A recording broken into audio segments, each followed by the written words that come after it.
السلام علیکم، میں ہوں بنت نواز اور آپ دیکھ رہے ہیں بنت نواز قرآنک ایجوکیشن۔ آج ہمارے سبق کا عنوان ہے سورہ بقرہ آیت نمبر 63 بما تجوید اور اجرا قواعد۔ آئیے اپنے سبق کا آغاز تلاوت و تسمیہ کی تلاوت سے کرتے ہیں۔ اعوذ باللہ من الشیطان الرجیم، بسم اللہ الرحمن الرحیم۔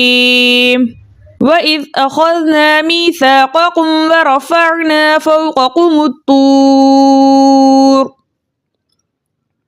خُذُوا مَا آتَيْنَاكُمْ بِقُوَّةٍ وَاذْكُرُوا مَا فِيهِ لَعَلَّكُمْ تَتَّقُونَ۔ وَإِذْ أَخَذْنَا، واو کے اوپر زبر ہے، زبر کو بغیر کھینچے بغیر جھٹکا دیے متوسط اور معروف طریقے سے پڑھتے ہیں۔ حمزہ کے نیچے زیر ہے، زیر کو بغیر کھینچے بغیر جھٹکا دیے متوسط اور معروف طریقے سے پڑھتے ہیں، لیکن آگے ذال ساکن ہے۔ ساکن حرف اپنے سے پہلے متحرک حرف سے مل کر ایک مرتبہ پڑھا جاتا ہے۔ ساکن حرف کی آواز اس کے مخرج میں رک جاتی ہے۔ خا کے اوپر زبر ہے، زبر کو بغیر کھینچے بغیر جھٹکا دیے متوسط اور معروف طریقے سے پڑھتے ہیں، لیکن آگے ذال ساکن ہے۔ ساکن حرف اپنے سے پہلے متحرک حرف سے مل کر ایک مرتبہ پڑھا جاتا ہے۔ ساکن حرف کی آواز اس کے مخرج میں رک جاتی ہے۔ الف قالب سے پہلے کسی بھی حرف کے اوپر زبر ہو ایسا الف الف مدہ کہلاتا ہے۔ الف مدہ کو 2 حرکت کی مقدار کھینچ کر پڑھتے ہیں۔ ہم کیسے پڑھیں گے؟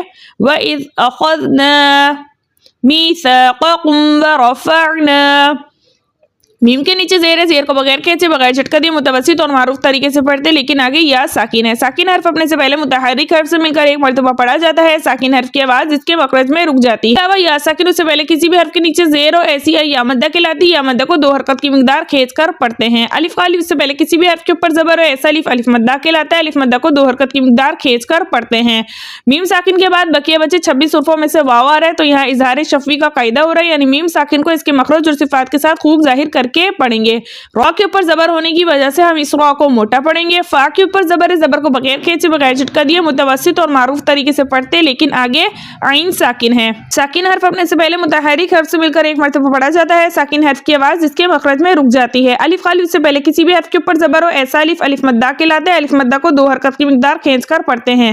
واو ساکن سے پہلے کسی بھی حرف کے اوپر زبر ہو ایسا واو واولین کہلاتا ہے۔ واولین کو 1.5 حرکت کی دیر لگا کر نرمی اور سہولت کے ساتھ پڑھتے ہیں۔ اس کے علاوہ یہاں اجتماعی ساکنین فی کلمتین کا دوسرا طریقہ ہو رہا ہے، وہ اس لیے کہ اصل میں کلمہ تھا فوقکم الطوری۔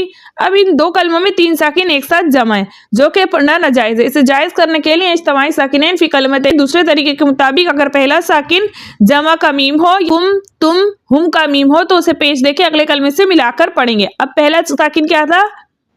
کم کا میم ساکن، ٹھیک ہے، یعنی جمع کا میم ساکن۔ دوسرا ساکن تھا حمزۃ الوصل، اور تیسرا ساکن تھا اس قوم مشدد میں چھپا تو ساکن۔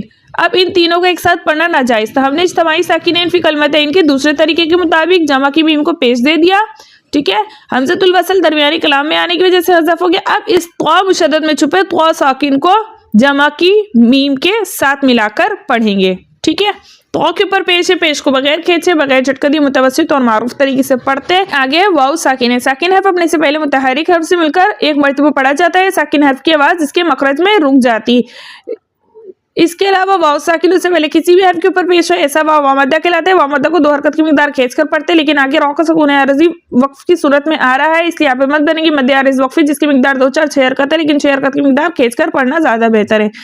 اس کے علاوہ را ساکن ما قبل حرف ساکن ما قبل حرف مضموم ہے، تو اس لیے اس را کو ہم موٹا پڑھیں گے، یعنی را ساکن حالت وقف میں را کی زبر حذف ہو جائے گی، کلمے کا آخری حرف یعنی را ساکن ہو جائے گا اور وقف بنے گا وقف بالاسکان۔ را ساکن سے پہلے والا حرف ساکن ہے اور اس سے پہلے والے حرف کے اوپر پیش ہونے کی وجہ سے حالت وقت میں ہم اس را کو موٹا پڑھیں گے۔ اس کے علاوہ یہ جو لام ہے نا، یہ لام التعریف کا لام شمسی ہے، جو لکھا تو جاتا ہے لیکن پڑھا نہیں جاتا، اور اس کے بعد والا حرف ہمیشہ مشدد ہوتا ہے، ٹھیک ہے۔ ہم کیسے پڑھیں گے؟ وَإِذْ أَخَذْنَا مِيثَاقَكُمْ وَرَفَعْنَا فَوْقَكُمُ الطُّورَ خُذُوا مَا آتَيْنَاكُمْ بِقُوَّةٍ وَاذْكُرُوا